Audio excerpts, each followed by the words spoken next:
Bismillahirrahmanirrahim. Assalamualaikum warahmatullahi wabarakatuh. Alhamdulillah, salatan wa salaman ala rasulillah wa ala alihi wa ashabihi wa man tabi'ahu ila yaumil qiyamah.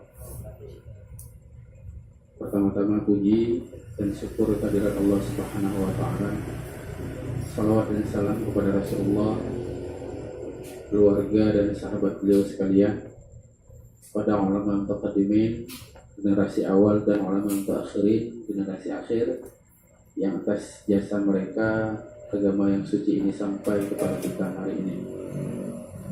Jadi sebelum kita memulai penjelasan panjang lebar dari Syekh, maka terlebih dahulu kami perkenalkan pemateri kita malam ini. Yang pertama, nama beliau bernama Syekh Ayyub dari Aljazair.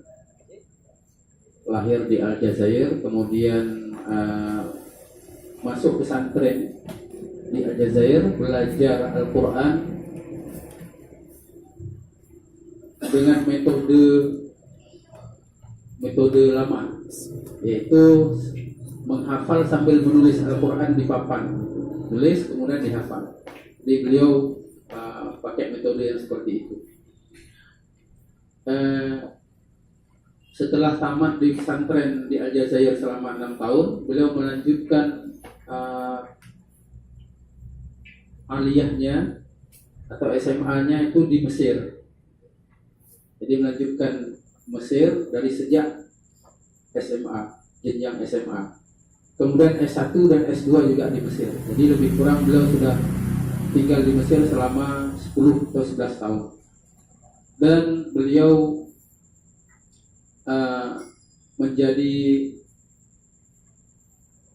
salah satu rujukan terutama bagi mahasiswa Aceh yang sering belajar kepada guru-guru di Mesir sana. Jadi beliau juga mengajar banyak ilmu agama, ilmu syariat, seperti juga berbahasa Arab, ilmu nahwu saraf, kemudian mantiq, balaghahnya, sampai kemudian fiqhnya, dan yang lain-lain banyak. Dan beliau telah mengkhatamkan banyak sekali kitab-kitab selama belajar dan mengajar dengan mahasiswa-mahasiswa Aceh. Oleh karena interaksi beliau yang sangat intens dengan mahasiswa Aceh yang ada di Kairo, kami bisa mengenal beliau dan kemudian kami mengundang beliau untuk tinggal mengajar di daerah Darul Ihsan Abu Prongkali saat ini. Jadi atas jasa para mahasiswa di sana, mereka memperkenalkan kami sehingga beliau dapat kita undang. Dan beliau sudah bersama kita di sini di daerah Darul Ihsan semenjak 2 bulan yang lalu. Jadi masih tergolong baru.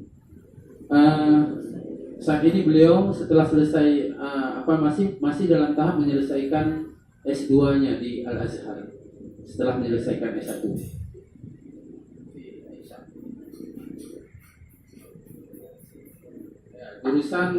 Jurusan Syariat Islamiyah, bagian kuliah Syariat Islam, jurusan perbandingan mazhab. Ya, jadi demikian. Maka malam ini kita persilakan langsung kepada Syekh untuk membahas topik kita malam ini, yaitu tauhid dan pengaruhnya dalam kehidupan.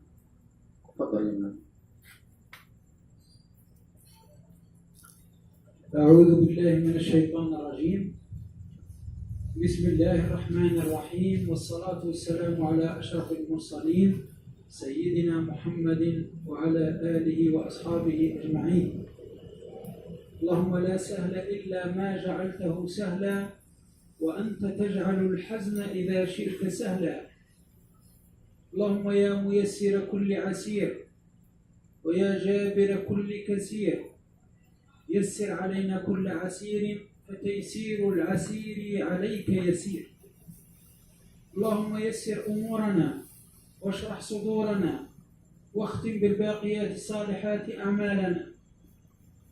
اللهم يا معلم آدم علمنا ويا مفهم سليمان فهمنا. اللهم لا علم لنا إلا ما علمتنا إنك أنت العليم الحكيم، ولا حول ولا قوة إلا بالله العلي العظيم. اللهم صل على سيدنا محمد صلاة تخرجنا بها من ظلمات الوهم، وتكرمنا بها بنور الفهم، وتوضح بها عنا ما أشكل حتى يفهم، فإنك تعلم ولا نعلم وأنت علام الغيوب. اللهم صل على سيدنا محمد الفاتح لما أغلق والخاتم لما سبق، ناصر الحق بالحق والهادي إلى صراطك المستقيم، وعلى آله حق قدره ومقداره العظيم. أما بعد، أحييكم بتحية الإسلام، السلام عليكم ورحمة الله وبركاته. في هذه الليلة المباركة الميمونة، مع هذه الوجوه الطيبة المباركة، نريد أن نلقي بعض الكلمات فيما يخص موضوع اليوم، وهو التوحيد وأثره في الحياة اليومية.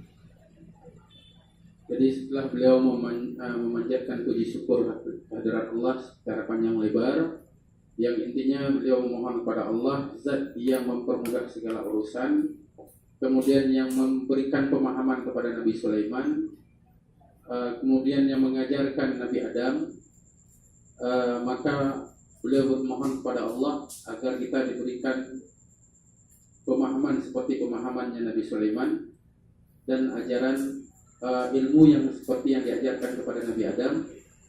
Juga salawat dan salam kepada Nabi Muhammad sebagai pembuka kunci segala yang tertutup. Jadi Nabi Muhammad itu adalah pintu di mana seseorang kalau ingin menuju Allah Subhanahu wa taala harus melalui Rasulullah SAW. Kalau tidak, maka dia tidak dihitung orang yang berjalan kepada Allah Subhanahu wa taala. Jadi ini inti daripada puji-pujian beliau. Kemudian selanjutnya pada malam ini saya sangat senang, dan pertama sekali beliau mengucapkan selamat datang kepada kita semua yang ada di sini. Dia sangat gembira melihat wajah-wajah kita yang ceria ini, dan topik pembicaraan kita malam ini khususnya yang berkaitan dengan ilmu tauhid serta pengaruhnya dalam kehidupan. فكما تعلمون أن علم التوحيد هو أول واجب على المكلف. أول واجب على المكلف هو معرفة الله تبارك وتعالى، معرفة ما يجب لله وما يستحيل وما يجوز، وكذلك معرفة ما يجب في حق الرسل وما يستحيل وما يجوز. فالتوحيد الذي سنتكلم عليه في هذه الليلة المباركة هو أول واجب على المكلف. التوحيد أول ما الإنسان يبلغ عاقلا، أول شيء يجب عليه توحيد الله تبارك وتعالى. فإذا صلح التوحيد صلحت كل الأعمال، الصلاة والزكاة والحج والصوم والصدقة كلها تابعة للتوحيد. فإذا كان توحيدك في خلل فلن يقبل منك شيء من ذلك. فالتوحيد أمره مهم جدا أيها الإخوة، التوحيد أمره مهم جدا. وأول ما يوضع الإنسان في قبره سيسأل عن التوحيد. قبل الصلاة والزكاة والحج والصوم سيسأل عن التوحيد. من ربك؟ من نبيك؟ ما دينك؟ هذا أول ما يسأل عليه الإنسان. فعلم التوحيد مهم جدا، يجب على كل واحد منا معرفته ولو إجمالا، حتى لا نبقى في التقليد المختلف في إيمان صاحبه. فعليكم أيها الإخوة أولا على الإنسان أن يصحح توحيده. نعم. pertama sekali perlu kita ketahui bahwa ilmu tauhid merupakan ilmu yang sangat penting dan merupakan ilmu yang pertama sekali yang wajib untuk diketahui oleh setiap orang yang sudah baligh dan berakal. Jadi bagi siapapun muslim yang balik sudah sampai usia baligh dan berakal, dia wajib mengenal Allah Subhanahu wa taala. Jika seseorang belum mengetahui ilmu tauhid dengan benar, maka segala sesuatu darinya tidak diterima oleh Allah Subhanahu wa taala. Maka untuk menunjukkan betapa pentingnya peran ilmu tauhid itu, ketika seseorang diletakkan di dalam kubur nanti, maka yang ditanya pertama sekali adalah tentang tauhid, man rabbuka, siapa Tuhanmu, sebelum dipertanggungjawabkan, sebelum dipertanyakan tentang masalah-masalah yang lain. Jadi oleh karena itu ilmu tauhid merupakan ilmu yang sangat-sangat penting. فعليك أن تعرف أن الله موجود. عليك أولا معرفة وجود الله تبارك وتعالى. ثانيا تعرف أن الله تبارك وتعالى قديم. ثالثا أن الله باق، أن الله مخالف للحوادث، أن الله واحد في ذاته وصفاته وأفعاله. لابد عليك من معرفة أن الله يتصف بالقدرة ويتصف بالإرادة ويتصف بالعلم ويتصف بالحياة ويتصف بالسمع ويتصف بالبصر ويتصف بالكلام. لابد عليك معرفة هذه الأشياء ولو إجمالا، يجب عليك معرفتها ولو إجمالا، ولو بالأدلة الإجمالية، ولو بالدليل الإجمالي. فهذا الشيء يجب على كل مكلف وجوبا عينيا، وجوب عيني. يجب عليك معرفة هذه الصفات مع الدليل ولو إجمالي. نعم. Kemudian bahwa hal yang wajib ain bagi setiap muslim itu yang pertama sekali mengenal Allah, hal yang berkaitan dengan Allah Subhanahu wa taala. Maka setiap muslim harus tahu bahwa Allah taala itu bersifat dengan wujud, bahwa Allah taala itu ada. Juga Allah taala itu qadim, adanya tidak berawal. Kemudian adanya Allah juga tidak berakhir, baqa. Kemudian Allah tidak sama dengan sesuatu pun dari makhluk ini. Tidak sama dengan makhluk, tidak sama juga dengan sifat-sifat makhluk. Kemudian kita juga harus tahu bahwa Allah Ta'ala itu esa. Esa dalam zatnya, esa pada sifatnya, esa pada perbuatannya. Juga kita harus tahu bahwa Allah Ta'ala itu bersifat dengan kudrat, iradah, ilmu, hayah, sama, basar, kalam. Maka kesemuanya ini adalah hal yang wajib diketahui oleh setiap orang muslim yang berakal, baik laki-laki maupun perempuan. Jika dia tidak memahami ini, maka berarti dia telah menyia-nyiakan satu hal yang sangat urgen di dalam Islam. Apa? وهذه الصفات كلها التي تحدثنا عليها تجمعها كلمة الإسلام، لا إله إلا الله محمد رسول الله، تجمع كل عقائد الإسلام. لذلك كانت كلمة لا إله إلا الله محمد رسول الله دليل على إيمان المسلم، دليل على إيمانك إذا نطقت بها، لأن لا إله إلا الله تجمع كل العقائد التي ذكرناها. لأن معنى لا إله إلا الله معناه لا مستغنيا عن كل ما سواه ومفتقر له كل ما عداه إلا الله. هذا معنى كلمة لا إله إلا الله، يعني لا مستغنية عن كل ما سواه ومفتقر له كل ما عداه إلا الله. فإذا قلت لا مستغني عن كل ما سواه، أن الله مستغن عن كل شيء، فهذا يدخل في ماذا؟ أنه موجود، وأنه قديم، وأنه باق، وأنه مخالف للحوادث. وكذلك يلزم منه أنه سميع، وأنه بصير، وأنه متكلم.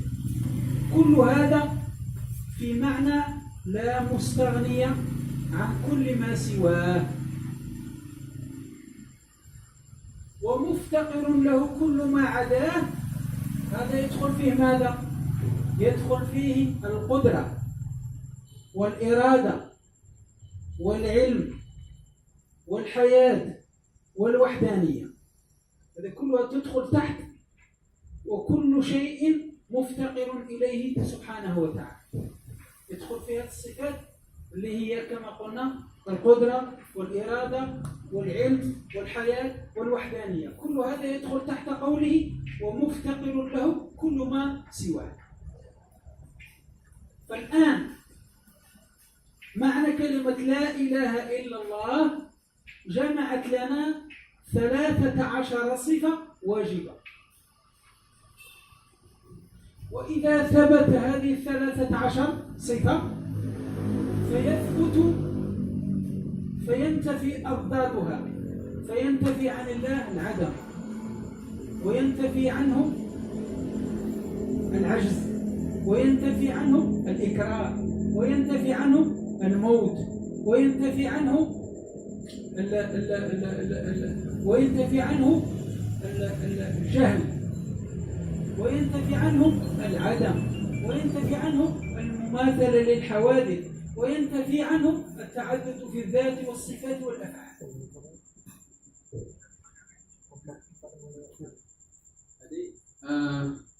Bahwa perlu kita ketahui kalimat tauhid yang kita ucapkan, asyhadu an la ilaha illallah wa asyhadu anna muhammadar rasulullah, itu semuanya mengandung di bawahnya itu sifat-sifat ketuhanan Allah Subhanahu wa taala yang kita sebutkan tadi di belakang, yaitu sifat-sifat, atau secara umum kita katakan sifat 20. Karena makna la ilaha illallah itu artinya tidak ada yang tidak membutuhkan kepada yang selainnya, dan segala sesuatu itu butuh kepadanya kecuali Allah. Jadi Allah itu tidak butuh kepada yang lainnya, dan segala sesuatu yang selain daripada Allah itu butuh kepadanya. Ini makna daripada la ilaha illallah. Tidak ada yang tidak membutuhkan kepada selainnya kecuali Allah. Allah tidak butuh kepada yang selainnya, dan segala sesuatu itu butuh kepadanya. Maka ketika kita mengatakan tidak ada yang butuh kepadanya, Allah tidak butuh kepada sesuatu apapun, berarti di sini mengandung apa? Allah Ta'ala itu ada. Karena tidak mungkin kalau kita katakan bahwa dia tidak ada, tapi dia tidak butuh kepada sesuatu. Nah, begitu juga. Jadi ketika kita mengatakan bahwa Allah Ta'ala tadi tidak butuh kepada selainnya, maka Allah Ta'ala itu menunjukkan bahwa Allah Ta'ala ada, dan Allah Ta'ala adanya tidak berawal, adanya tidak berakhir, kemudian dia tidak sama dengan makhluk yang lain, kemudian dia bersifat dengan mendengar dan melihat, berbicara, dan yang lainnya. Maka adapun perkataan segala sesuatu butuh kepadanya, ini artinya menafikan dari Allah Subhanahu wa taala, menafikan Allah Ta'ala itu tidak ada, menafikan tidak ada Allah Ta'ala, kemudian menafikan kesamaan Allah Ta'ala dengan makhluk, kemudian menafikan bahwa Allah Ta'ala itu tidak berilmu, jadi dinafikan, ditiadakan semua, tidak melihat dan segala macam. Maka ini adalah pernyataan dari makna la mustaghyan fi ma siwa wa kullu syai'in muftaqirun lahu illallah. Tadi makna definisi daripada syarahan dari makna asyhadu an la ilaha illallah. Tafadhal. هذا فيما يخص لا إله إلا الله. انظر لا إله إلا كلمة لا إله إلا الله كم دخلت تحتها من عقيدة. دخلت تحتها 40 صفة تقريبا، 40 على القول بالأحوال، 40 صفة دخلت تحت لا إله إلا الله. محمد رسول الله، ما معنى محمد رسول الله؟ معناها ثبوت الرسالة للنبي صلى الله عليه وسلم.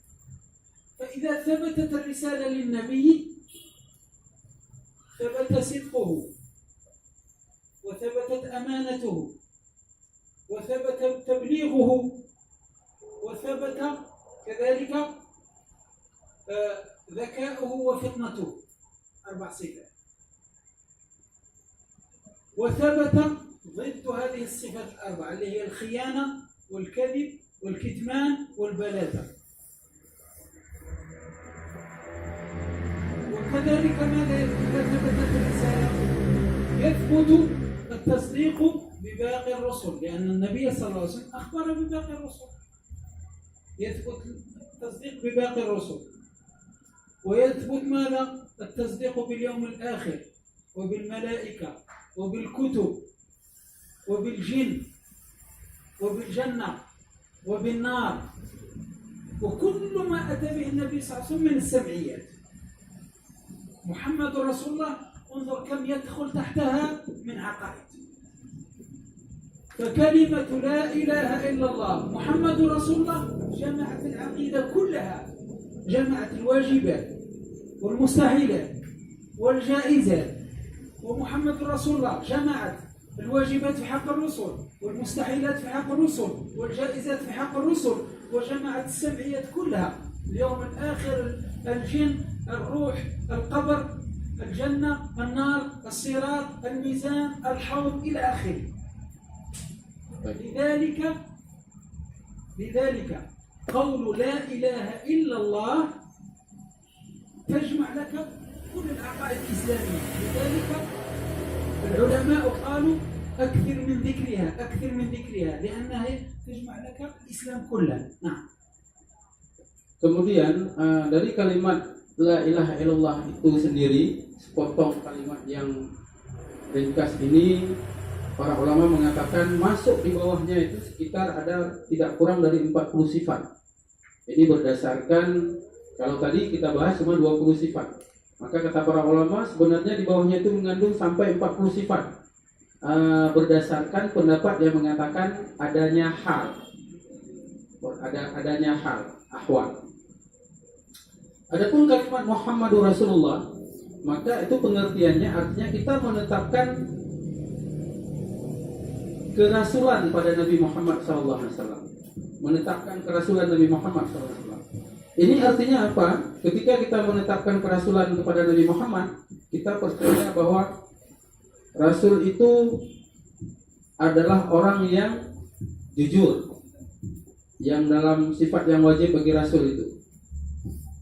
Sifat yang wajib bagi Rasul itu siddiq, apa namanya?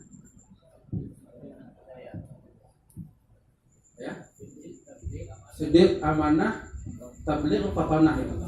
Ya, 4 sifat ini.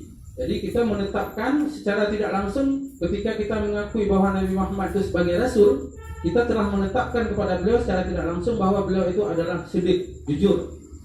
Kemudian siddiq, amanah, bisa dipercaya. Artinya tidak mungkin Rasul menyeleweng. Ketika Allah memerintahkan kepada Rasul untuk menyampaikan anu, kemudian Rasul tidak menyembunyikan sebahagiannya, tidak mungkin. Kemudian kita menetapkan juga Rasul itu adalah orang yang jenius, fatanah. Orang yang jenius, karena kalau orang yang tidak jenius menjadi wakil Allah untuk menjelaskan syariat Allah itu kepada orang-orang, bisa kalau dapat pertanyaan yang berat-berat maka mandek nanti. Nggak mungkin Allah memilih orang yang bodoh untuk menyampaikan risalahnya. Kemudian tadi tabligh, yang menyampaikan, artinya segala perintah, segala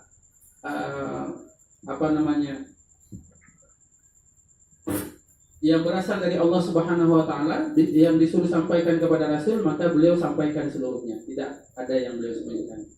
Jadi inilah makna daripada Muhammadur Rasulullah.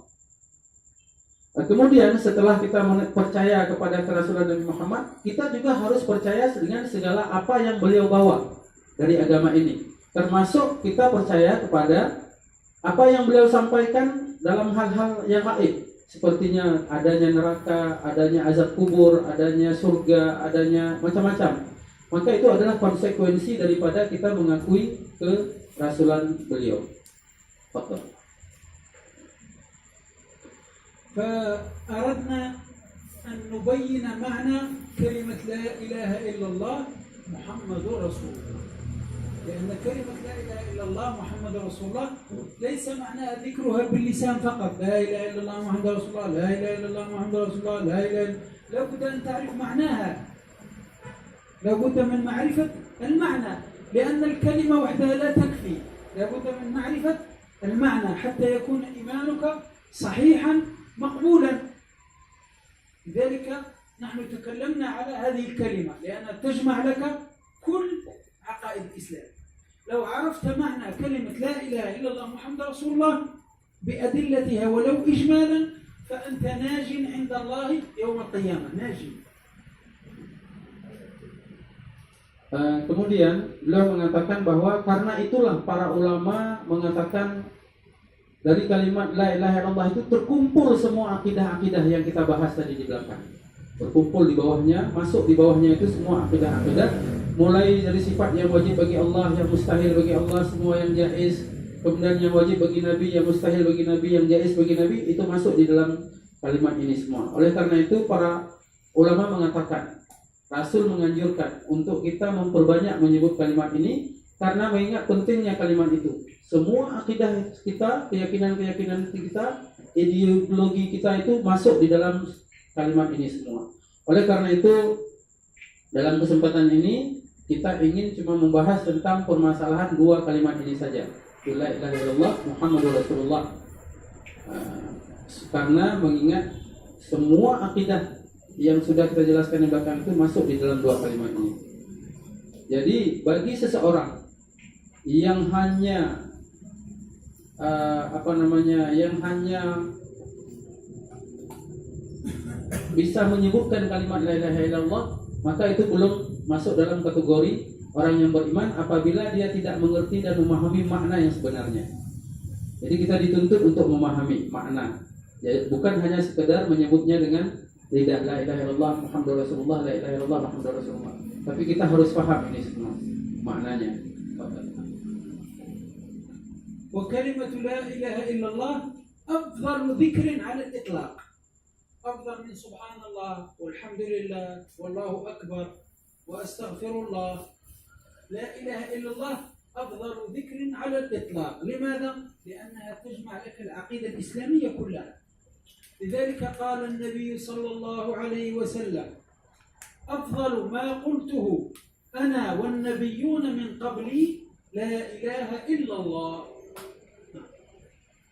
Kemudian perlu diketahui juga bahwa berzikir dengan kalimat la ilaha illallah itu merupakan zikir yang paling terbaik dibanding daripada kita berzikir dengan kalimat-kalimat yang lain. Karena kenapa?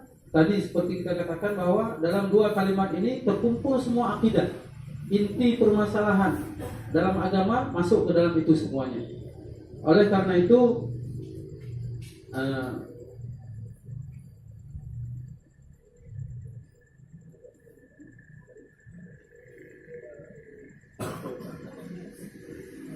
seperti juga untuk menunjukkan ini Rasulullah SAW mengatakan bahwa afdalu ma qultu ana wan nabiyyuna min qabli la ilaha illallah.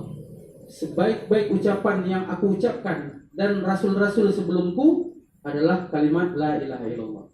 Jadi ini menunjukkan bahwa berzikir dengan la ilaha illallah adalah zikir sebaik-baik zikir.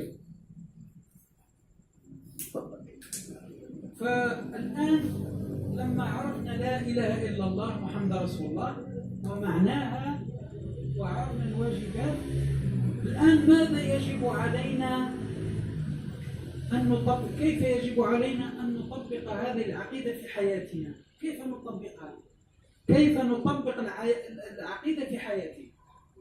العقيدة تطبقها في حياتك بأن تعلم أن الله هو القادر، لا قادر إلا الله، أن المحيي هو الله، وأن المميت هو الله، وأن الرازق هو الله، وأن الخالق هو الله، وأن الذي يعطيك الولد هو الله، والذي يعطيك الزوجة هو الله، والذي يشبعك هو الله، والذي يرويك هو الله، والذي يشفيك هو الله تبارك وتعالى.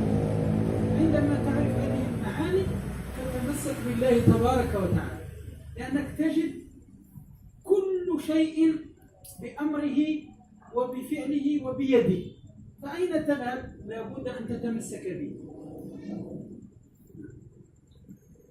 Kemudian bagaimana korelasi hubungan antara akidah tadi dengan penerapannya dalam kehidupan kita? Setelah kita meyakini bahwa Allah Subhanahu wa taala itu ada, kemudian Dia bersifat dengan melihat, mendengar, berbicara, hidup,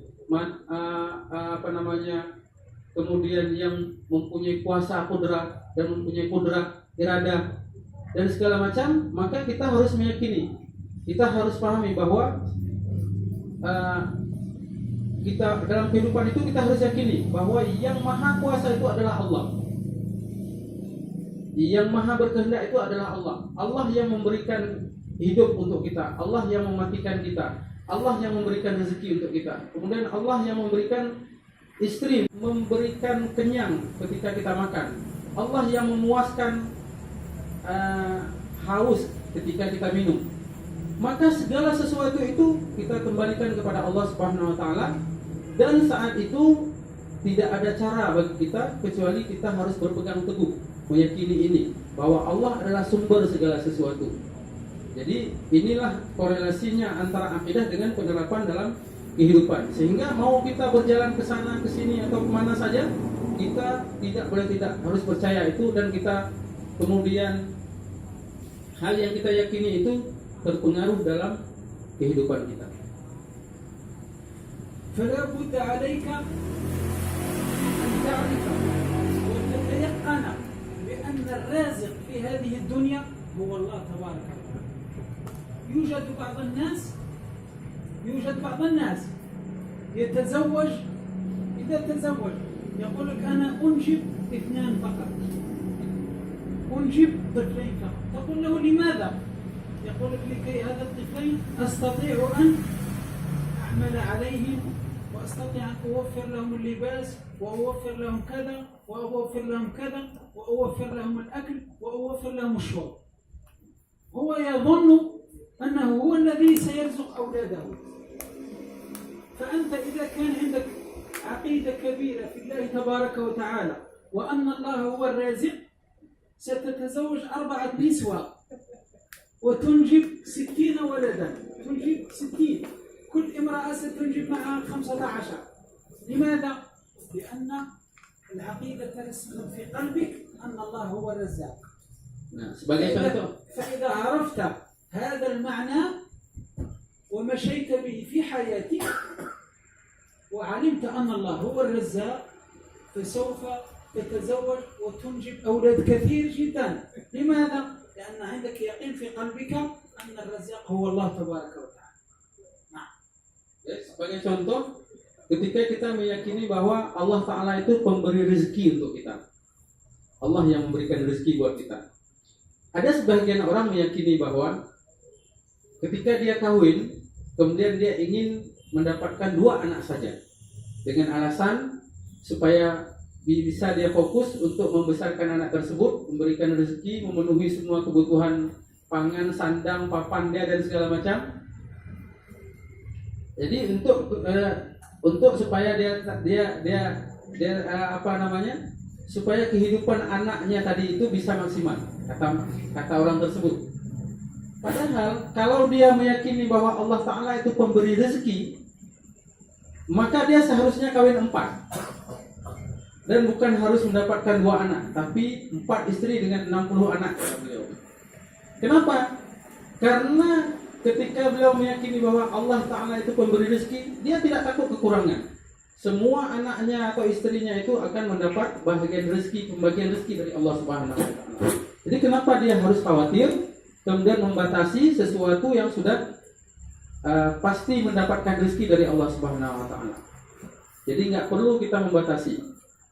Sama saja. Mau 2 orang anak juga Allah yang memberikan rezeki. Anak kita 60 juga Allah juga yang memberikan rezeki. Jadi demikian. Ini ketika seorang dari sifat Allah sebagai pemberi rezeki sudah tertanam melekat di dalam hatinya, maka setelah memberikan pengaruh dalam kehidupannya. لأن هذا الأمر تحديد النسل، هذا تحديد النسل موجود في أوروبا وأمريكا، أخذناه من أوروبا وأمريكا. الأوروبيون والأمريكيون ليس لهم إله، فيعتقدون أنهم هم الذين يرزقون الأولاد. فماذا عملوا؟ عملوا تحديد النسل، قالوا كل واحد ينجب طفلين فقط لا يزيد. لكن نحن مسلمون ومؤمنون ونعرف أن الرازق هو الله. ورد في الحديث أن الطفل إذا بلغ 3 أشهر في بطن أمه يبعث الله إليه ملك فينفخ فيه الروح ويكتب ويؤمر ب4 كلمات بكتب رزقه. رزقك يكتب وأنت في بطن أمك، رزقك يكتب وأنت في بطن أمك 3 شهور، وبكتب أجله وشقي أم سعيد، وبكتب عملي. الآن أنت إذا طبقت العقيدة في حياتك وعلمت أن الله هو الرزاق فلن تفكر أبدا في أنك تنجب ولدين أو 3 أو 10 أو 15 أو 20 أو 30. لن تفكر أبدا، لأن عندك عقيدة أن الله هو الرزاق سبحانه وتعالى، وأن الرزق يكتب للولد وهو في بطن أمه عمره 3 شهور يكتب رزقه. لذلك لو طبقنا هذا الشيء في حياتنا ستعيش مطمئن، تنجب 20 ولد وأنت مطمئن. Beliau menjelaskan dari mana dasar datangnya program KB seperti di Indonesia ini. Pertama sekali itu artinya membatasi keturunan. Itu program yang seperti itu pertama datangnya dari Eropa dan Amerika. Sebagaimana kita ketahui mereka tidak meyakini adanya Tuhan, atau banyak ada di antara mereka itu yang ateis, tidak bertuhan. Jadi mereka meyakini bahwa rumah tangga yang ideal itu adalah ketika kita mampu memberikan rezeki untuk anak kita sekian anak dan sekian rezeki kita. Itu pantas karena mereka tidak mempunyai Tuhan, tidak meyakini adanya Tuhan yang maha pemberi rezeki. Adapun kita Muslim, maka kita nggak ada permasalahan tentang itu. Berapapun jumlah anak kita, bukan kita yang pemberi rezeki, tapi Allah Subhanahu wa Ta'ala. Bahkan dalam sebuah hadis sahih dikatakan, ketika seorang anak janin itu berumur 3 bulan di dalam perut ibunya, akan datang malaikat, kemudian akan menulis tentang umurnya, rezekinya, kemudian ajalnya.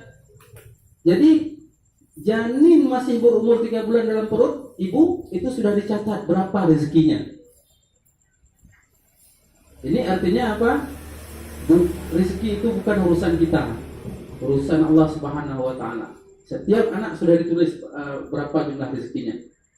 Jadi maka kita sebagai orang mukmin, ketika kita percaya bahwa Allah Ta'ala itu maha pemberi rezeki, kita tidak pernah khawatir. Berapapun jumlah anak kita, tetap ada yang memberikan rezeki, dan rezeki itu bukan datang dari kita. Jadi demikian, inilah korelasi hubungan akidah dengan kehidupan sehari-hari yang kita jalani. Fadhal. كذلك لا بد عليك أن تعلم أن الطعام هذا لا يشبع بنفسه إذا لم يخلق الله تبارك وتعالى. فيه الشبع لن يشبع بنفسه. لابد أن تعتقد أن هذا الماء الذي تشربه لا يروي بنفسه، وإنما الله تبارك وتعالى هو الذي يخلق الري. ولا بد أن تعتقد أن الدواء الذي تشربه إذا مرضت الدواء لا يشفي، وإنما الله تبارك وتعالى هو الذي يخلق الشفاء. ولا بد أن تعتقد أن النار لا تحرق بنفسها، وإنما الله تبارك وتعالى هو الذي يخلق الإحراق. ولا بد أن تعتقد أن السكين لا يقطع بنفسه، وإنما الله تبارك وتعالى هو الذي يأمره بالقطع. ولذلك هذه أمور عادية، أمور عادية، أسباب عادية. لذلك لو الله تبارك وتعالى أراد أن السكين لا يقطع لا يقطع. لذلك سيدنا إبراهيم أتى بولده سيدنا إسماعيل وأراد أن يذبحه بالسكين فلم يقطع سكين، لم يقطع، لأن الله لم يريد هذا. كذلك سيدنا إبراهيم رماه النمرود، رماه في النار، لكن النار لم تحرقه، خرج منها سالما. لماذا؟ لأن الله تبارك وتعالى لم يأمر النار بالإحراق. وكذلك في بعض المرات تشرب الدواء ولا تشفى، لأن الله تبارك وتعالى لا يريد، لم يأمر الدواء بالشفاء. فعليك يا أيها العبد أن تكون عقيدتك قوية في الله، تعرف أن الشافي هو الله، وأن الخالق هو الله، وأن المروي هو الله، وأن المشبع هو الله، وأن المحرق هو الله، وأن المقطع هو الله تبارك وتعالى.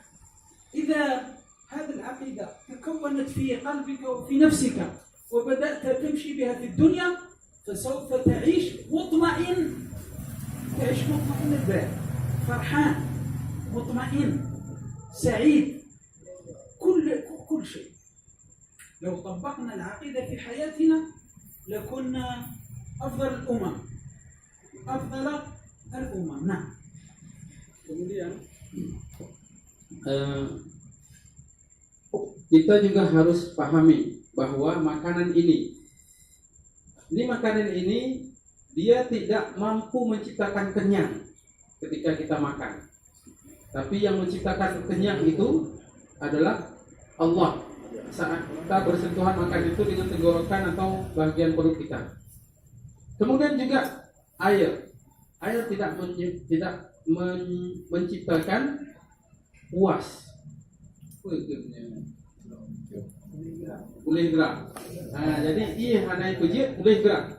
Jadi yang pujian boleh geraknya Allah Subhanahu Wa Taala. Menanci ubat hanya pujian boleh buat penyakit. Tapi yang pujiannya Allah Subhanahu Wa Taala.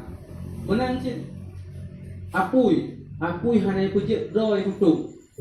Tapi yang pujian-tutungnya Allah Subhanahu Wa Taala.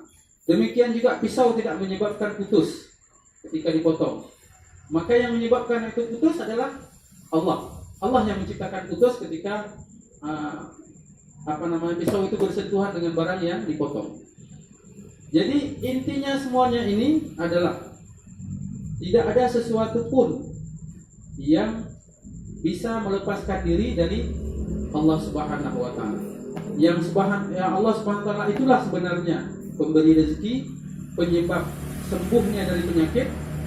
Kemudian Allah yang menciptakan terbakar pada api, Allah yang menciptakan terputus, potong pada pisau dan yang lain sebagainya. Jadi kalau seandainya akidah ini kita tanam dalam hati, kemudian kita hidup di atas dunia ini dengan modal itu, maka kita akan menjalani hidup dengan sangat tentram dan tenang, enggak pusing, dan kita yakin pasti bahagia. Dan itulah akidah Islam yang sebenarnya. Jadi betul. وكذلك نرى بعض الناس من المسلمين يحسد أخاه على ما آتاه الله من فضل. مثلا نرى إنسان غني يحسده الفقير، نرى إنسان صحيح يحسده المريض، نرى إنسان عالم يحسده الجاهل، نرى إنسان طبيب يحسده العمل اليومي، وهكذا. هذا كله بسبب خلل في العقيدة، لأننا لم نطبق العقيدة في حياتنا. لو طبقت العقيدة وعلمت أن الله تبارك وتعالى هو الذي يقسم الأرزاق، هو الذي يجعل هذا عالم وهذا جاهل، يجعل هذا غني وهذا فقير، يجعل هذا طبيب وهذا عامل يومي، وهكذا. فلو أنت طبقت العقيدة وعلمت أن الله هو المتصرف وأن الله لا يظلم أحدا، فسوف تعيش سعيدا، لا تحسد أحد، لا تغتاب أحد، لا تظلم أحد، لا تتكلم في أحد إلى غير ذلك، وتعيش سعيدا. تعيش ماذا؟ كما قال القرآن: يحسبهم الجاهل أغنياء من التعفف. يحسبهم الجاهل أغنياء من التعفف، تعرفهم بسيماهم لا يسألون الناس إلحافا. فالذي يعلم أن كل شيء بقدر الله وبقسمة الله ويطبق هذا الشيء في حياته سوف يعيش سعيدا. لأن الإنسان لا يوجد إنسان كامل، لا يوجد إنسان كامل في هذه الدنيا. لو وجدت هذا غني ستجده مثلا من جهة أخرى مريض. هذا لو وجدته فقير ستجده من جهة أخرى رجل صالح مثلا. هذا لو وجدته مثلا عالم قد تجده مبتلى من جهة أخرى، قد تجد الله تبارك وتعالى لم يرزقه الأولاد. قد تجد هذا جاهلا لكن من جهة أخرى الله أكرمه مثلا بالمال إلى غير ذلك. فلا يوجد إنسان كامل في هذه الحياة الدنيا. الله تبارك وتعالى قسم الأرزاق، والأرزاق ليست مالا فقط أو علما فقط، لا، الصحة رزق، راحة البال رزق، المال رزق، العلم رزق، الصحة رزق، التوسعة رزق، الأولاد رزق، الزواج رزق، هذه الأرزاق. فأنت لو طبقت العقيدة في حياتك وعلمت أن الله هو المقسم وهو الرازق وأنه لا يظلم أحدا، فسوف تعيش مرتاح البال. سواء هذا كان غني لا تنظر إليه، سواء هذا كان عالم لا تنظر إليه، سواء هذا تقول تبارك الله زاده الله، لا تحسد أحد، لا تبغض أحد، لا تحقد على أحد إلى غير ذلك. فتطبيق العقيدة مهم جدا في حياتنا. لو طبقنا العقيدة الإسلامية كما أمر الله، الإنسان يعيش عيشة الملوك. كما قال بعض العلماء: نحن في نعمة لو علمت بها الملوك لجالدتنا عليها بالسيوف. بعض الناس الذين حققوا معنى العقيدة الإسلامية في حياتهم وحققوا معنى العبودية لله، جاء واحد وسأله، قال له: يا فلان كيف حالك؟ قال له: إنني في نعمة لو علمت بها الملوك لحاربتنا عليها بالسيوف. لماذا؟ رضا بقضاء الله، راضي بما قدره الله. لا، فلو طبقنا العقيدة يا أيها الإخوة سنعيش سعداء مطمئنين إلى غير ذلك. Kemudian juga bahwa segala sesuatu itu tidak ada yang terlepas dari kuasa dan iradah Allah Subhanahu wa taala. Oleh karena segala sesuatu itu diatur sesuai dengan keinginan dan kuasa Allah, maka sebenarnya tidak pantas ada orang yang iri atau dengki kepada orang yang lain.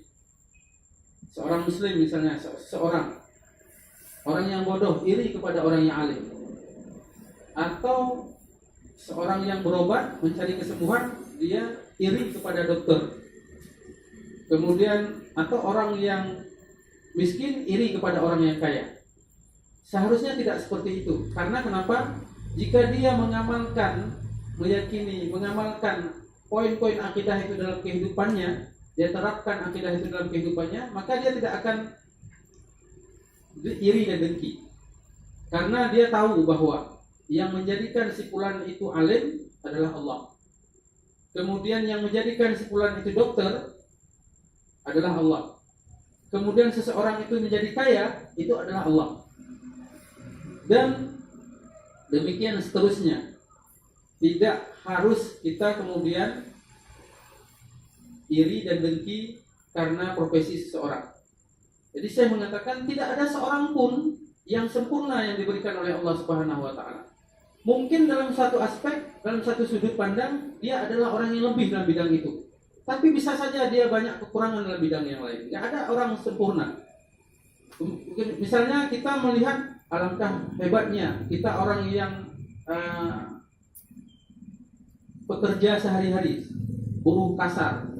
Kita iri dengan bos kita misalnya, dengan orang yang kaya. Maka bisa saja dia, bos kita itu orang yang lebih dalam bidang dari segi kepemimpinan, dari keilmuannya. Tapi bisa saja dia kekurangan dari segi yang lain, di mana dia tidak mendapatkan anak misalnya. Jadi setiap orang itu ada sisi kekurangan dan ada sisi kelebihannya. Ada sisi kelebihan dan ada sisi kekurangannya. Maka tidak ada satu orang pun yang sempurna. Oleh karena itu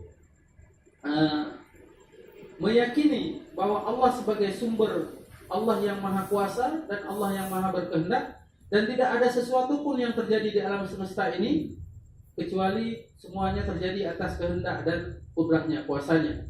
Maka siapapun yang meyakini seperti ini, dia akan menjalani hidup ini seperti hidupnya seorang raja, tidak ada persoalan apapun.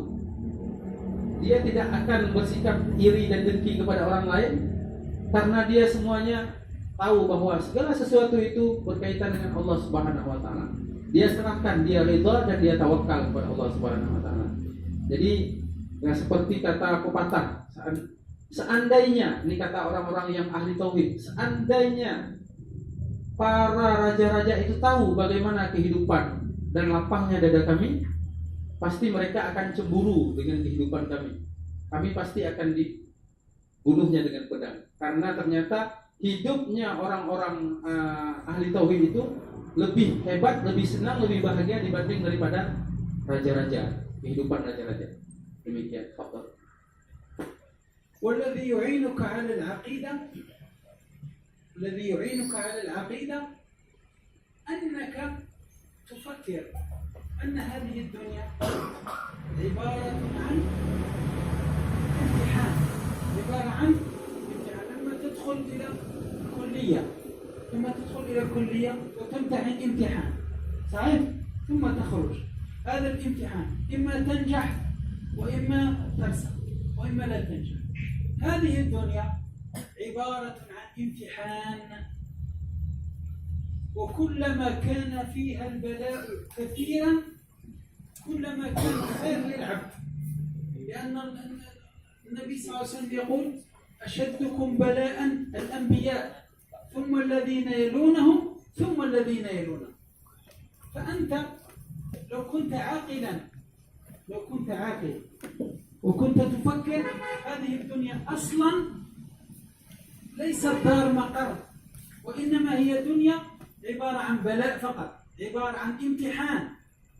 وكل واحد منا سيترك المال وسيترك الصحة وسيترك العافية وسيترك البيوت وسيترك الدولار وسيترك كل شيء ويذهب إلى المستقر.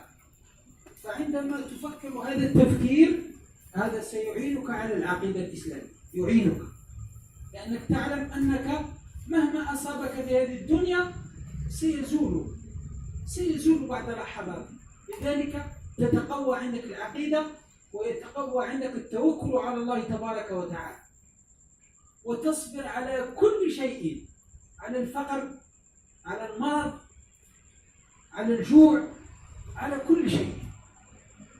وليكن قدوتك في هذه الدنيا يكون النبي صلى الله عليه وسلم. النبي صلى الله عليه وسلم عاش فقيرا ومات أولاده كلهم في حياته آذته قريش وأخرجته من بيته ومن أهله ومن ماله وطردته من مكة إلى المدينة إلى غير ذلك مما حدث للنبي صلى الله عليه وسلم. لكن النبي صبر واحتسب. لماذا؟ لأنه يعلم أن هذه الحياة الدنيا ستمر بكل ما فيها وسيذهب إلى الله تبارك وتعالى ويجزيه الجزاء الأوفى. لذلك صبر على الفقر، صبر على الظلم، صبر على الأذى من قريش، صبر على موت الأولاد، صبر على الهجرة من وطنه إلى غير ذلك. لماذا؟ لأن كانت في قلبه عقيدة إسلامية قوية لا يزعزعها أي شيء، لا يزعزعها أي بلاء. فأنت قدوتك في هذه الدنيا النبي صلى الله عليه وسلم. ستعيش سعيدا مطمئنا فرحانا راضيا سعيدا لا ينقصك شيء. Kemudian kata beliau lagi, hal yang pantas, yang perlu kita ingat bahwa dunia ini bukanlah tempat tujuan untuk bersenang-senang. Ini bukan tujuan akhir dari kehidupan kita. Intinya kata Rasulullah SAW, sebagaimana kata Rasul, asyaddukum bala'an al-anbiya. Orang yang paling berat ujiannya adalah para nabi. Kemudian orang yang di bawah tingkatan nabi. Kemudian orang yang berikutnya. Jadi memang itulah konsekuensi kehidupan di dunia ini. Ini merupakan dunia ini adalah tempatnya ujian. Maka kayak misalnya kita mau masuk kuliah di fakultas misalnya, kita dites, ada ujian. Ketika ada ujian artinya ada orang yang lulus, ada yang gagal.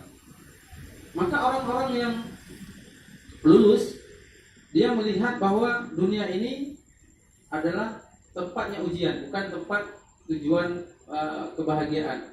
Oleh karena itu Rasulullah SAW, beliau tahu benar bahwa beliau sangat sabar ketika Allah Subhanahu wa taala mengambil kembali keturunan dari baginda. Di mana kita ketahui bahwa anak laki-laki Rasulullah Abdullah, Ibrahim, dan anak Nabi kita tuli Nabi Johro dari agama yang kedua ulun binawan. Ampun Qasim yang kedua dan Abdullah dari Ibrahim yang kedua Maria. Jadi Abdullah, Qasim dan Ibrahim. Maka ini Allah ambil mereka dan Rasulullah sabar. Karena Rasul tahu bahwa dunia ini adalah tempatnya ujian. Kemudian Rasul diusir dari tempat kelahirannya di kota Mekah sehingga beliau harus hijrah ke Madinah. Itu pun beliau sabar karena beliau tahu bahwa dunia ini adalah tempatnya ujian. Jadi barang siapa yang paham bahwa dunia ini memang tempatnya ujian, dia akan sabar, rela, hidup tenang dan tidak akan susah, dan dia akan merasakan, intinya akan merasakan kebahagiaan dari hidup itu sendiri. Betul. لذلك سيدنا إبراهيم عليه السلام عاش كم؟ عاش تقريبا 1050 سنة. 1050 سنة. فقالوا له يا إبراهيم صف لنا الدنيا. عاش 1050 سنة. قالوا له صف لنا الدنيا. قال كأني دخلت من باب وخرجت من آخر. هذه 1050 سنة الذي عشتها كأني دخلت من هذا الباب وخرجت من باب الآخر. يعني أمرها قصير جدا. والنبي صلى الله عليه وسلم الجبال راودته الجبال قالت له يا رسول الله أكون لك ذهبا وفضة. قال لا أريد، وقال اللهم أحيني مسكينا وأمتني مسكينا واحشرني في زمرة المساكين. وكان يقول أشبع يوما فأشكر الله وأجوع يوما فأدعوه. وكان النبي صلى الله عليه وسلم كل شيء كان يريده في الآخرة. الدنيا هذه لم يكن يحسب لها حسابا، لذلك كل ما جرى له من البلاءات ومن التعب ومن النصب ومن فقد الأموال وفقد الأولاد. النبي صلى الله عليه وسلم فقد كم؟ فقد زينب وأم كلثوم ورقية، ثلاثة ماتوا في حياته، وفقد القاسم وفقد إبراهيم وفقد الطيب أو عبد الله. 6 أولاد فقدهم في حياته، دفنهم بيده الشريفة. انظر الصبر، 6 أولاد دفنهم بيده صلى الله عليه وسلم. وكان يشبع يوما فيحمد الله ويجوع يوما آخر فيدعو الله تبارك وتعالى ويتضرع، حتى روي أنه صلى الله عليه وسلم كان يجوع حتى يربط الحجر على بطنه صلى الله عليه وسلم، حتى كان يربط الحجر من شدة الجوع. لماذا؟ لأنه العقيدة في قلبه قوية. ما هي العقيدة؟ أن هذا الأمر الله تبارك هو الذي أراده، فأنا أكون راضي بقضاء الله وقدره. وشيء ثاني أن هذه الدنيا كما قلنا عبارة عن ساعة فاجعلها طاعة. الدنيا ساعة فاجعلها طاعة. لذلك النبي صلى الله عليه وسلم كان صابر على هذه الدنيا، لا ينظر إليها أبدا، نظره كله في رضا الله أولا، ونظره الثاني في الآخرة، لأنك ستجزى الجزاء الأوفى في الآخرة. لذلك الذي تكون عنده عقيدة قوية لا ينظر إلى هذه الدنيا أصلا، سواء كان غني أو كان فقير أو كان عالم أو كان جاهل أو كان كذا أو كان له أولاد أو لم يرزق الله أولاد أو لم يتزوج، لا ينظر أبدا إذا كانت عندك عقيدة قوية. لأن كل ما جرى في الدنيا أراده الله في الأزل. كل ما يحصل الآن في الدنيا الله تبارك وتعالى أراده في الأزل. فلذلك أنت تكون مسلم لله، كن مسلم.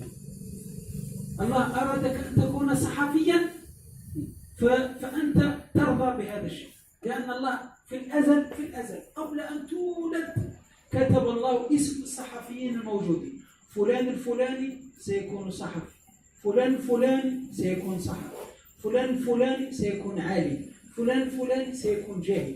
هذا الشيء الله أراده في الأزل. فأنت إذا كانت عندك عقيدة قوية ترضى، الحمد لله والشكر لله، لأن هذا ما أراده الله، فأنا أرضى وأفرح برضا الله تبارك وتعالى. وهكذا كلما قويت العقيدة في قلبك كلما كنت رجلا صالحا ونافعا في مجتمعك. Kemudian dalam satu kisah ditanyakan kepada Nabi Ibrahim tentang apa pendapat beliau tentang dunia ini. Itu setelah Nabi Ibrahim berumur lebih kurang 1050 tahun. Jadi ketika beliau sudah berumur 1050 tahun lebih kurang, dapat pertanyaan, wahai Nabi Ibrahim, bagaimana pendapat Anda tentang dunia ini? Kata Nabi Ibrahim, lihat, ketika beliau sudah hidup di dunia ini 1050 tahun, apa kata beliau? Seakan-akan aku masuk dari satu pintu dan keluar dari pintu yang lain. Inilah perumpamaan dunia, karena memang begitu banyaknya persoalan di dunia ini. Itu yang pertama. Jadi intinya Rasulullah juga pernah menguburkan dengan tangan beliau, mendapatkan cobaan langsung dari Allah Subhanahu wa taala terhadap kematian beberapa anak dari baginda Rasulullah SAW, termasuk Zainab Ruqayyah, Ummu Kalsum, 3 orang ini yang perempuan, kemudian 3 yang laki-laki tadi, Qasim, Ibrahim, dan Abdullah. Jadi 6 orang anak Rasulullah itu meninggal, langsung Rasulullah SAW sendiri yang menguburkan dengan tangan beliau. Dan karena Rasul mempunyai akidah yang kuat kepada Allah Subhanahu wa taala, maka tidak ada rasa kesedihan atau kehilangan sedikit pun di wajah Rasulullah SAW. Jadi intinya Rasulullah SAW itu ridha terhadap semua qada dari Allah Subhanahu wa taala. Dan yang lebih penting dari itu, Rasulullah SAW tidak menganggap penting persoalan dunia ini. Jadi beliau misalnya ketika suatu hari gunung itu menawarkan diri kepada baginda, menawarkan diri, wahai Rasulullah, apakah kamu ingin aku ini menjadi emas? Kata gunung tersebut, rawadat suljibal. Dia menawarkan diri. Apa kata Rasul? Tidak. Bahkan Rasul minta, ya Allah, hidupkan aku dalam keadaan miskin dan matikan aku dalam keadaan miskin, dan kumpulkan aku nanti di hari kiamat di dalam golongan orang yang miskin. Nanti kalau seandainya aku ingin, kata Rasul, aku ingin sehari aku makan, lalu aku memuji Allah Subhanahu wa taala, dan seharinya aku lapar supaya aku bisa berdoa kepada Allah Subhanahu wa taala. Jadi demikian keinginan Rasulullah SAW. Maka kata saya selanjutnya adalah termasuk juga profesi seseorang. Maka profesi seseorang itu adalah sudah diatur oleh Allah Subhanahu wa taala dari sejak zaman azali. Maka ketika misalnya ada di antara kita ini yang berprofesi sebagai wartawan, maka profesi wartawan itu memang sudah diatur, ditetapkan oleh Allah Subhanahu wa taala di azal. Intinya kita seharusnya menerima dengan ridha, dengan senang hati, dan bersyukur kepada Allah Subhanahu wa taala. Jadi tidak perlu kita mengeluh, kemudian merasa bahwa ini profesi seperti ini tidak lebih baik dari profesi yang yang ini dan itu. Jadi intinya kita harus ridha dengan takdir Allah Subhanahu wa taala. Ini sampai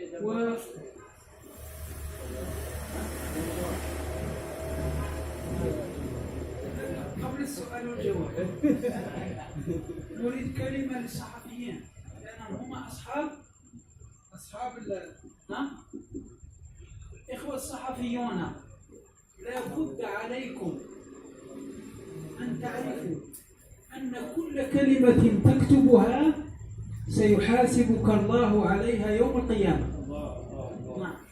كل كلمة تكتبها في جريدة أو في أي شيء سيحاسبك الله ويوقفك يوم القيامة ويحاسبك عليها. إن كتبت خيرا فهو خير لك ولمن قرأ والثواب كله يرجع لك، وإن كتبت شرا وباطلا فالإثم عليك، وكل من يقرأ ويعمل بهذا الشيء كل الإثم يرجع عليك أنت، لأن الله تبارك وتعالى سيوقف كل واحد منا ويحاسبه ويوم القيامة أنت لا تتكلم، القلم هو الذي سيتكلم، سيقول أنا كتبت كذا وكتبت كذا وكتبت كذا وأنت تسمع، وستتكلم يدك التي تكتب، أنت لا تتكلم، يدك تكتب، وستتكلم السيارة التي ركبت فيها ومشيت وكتبت ورجعت، وستتكلم رجلك التي مشيت بها ستتكلم، وستتكلم عينك التي تنظر بها، وستتكلم أذنك التي تسمع بها، كل هذا. لذلك الله تبارك وتعالى قال يوم تشهد عليهم ألسنتهم وأيديهم وأرجلهم بما كانوا يعملون. فالإخوة الصحفيون لو أنت تمكنت العقيدة من قلبك وعرفت بأن الله مطلع عليك وإنه يعلم خائنة الأعين وما تخفي الصدور، سوف تكون رجل صالح، سوف تكون رجل تتقي الله في كتاباتك، تكتب الخير وتدعو الناس إلى الخير. لماذا؟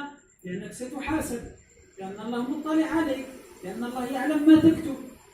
هذه كذلك من أثر العقيدة. كلما كانت العقيدة في قلبك متمكنة كلما أتقنت عملك، كلما كان عملك خيرا وكان عملك صوابا. فهذا للصحفيين خاصة نختم به، لا بد أن تراعوا الله تبارك وتعالى في كتاباتكم، فإن أي كلمة تكتبها تحاسب عليها. Baik. Kemudian akhirnya tadi ketika ada yang mengatakan sekarang kita masuk dalam sesi tanya jawab saja, saya mengatakan tunggu, sebelum ada sesi tanya jawab saya ingin memberikan nasihat sedikit khusus untuk para wartawan kata dia. Kemudian saya mengatakan perlu untuk kita ketahui bahwa ini kaitan menerapkan akidah dalam kehidupan para wartawan. Jadi ketahuilah bahwa para wartawan, kalimat, kata-kata yang Anda tulis baik di dalam berbagai media cetak atau digital, Anda akan bertanggung jawab semuanya itu di depan Allah Subhanahu wa taala. Nanti di akhirat Anda akan didirikan di depan Allah Subhanahu wa taala dan diminta pertanggungjawaban dari setiap kata yang Anda tulis. Jika Anda membela yang benar, maka mendapatkan pahala yang berlimpah dari setiap orang yang membaca tulisan Anda.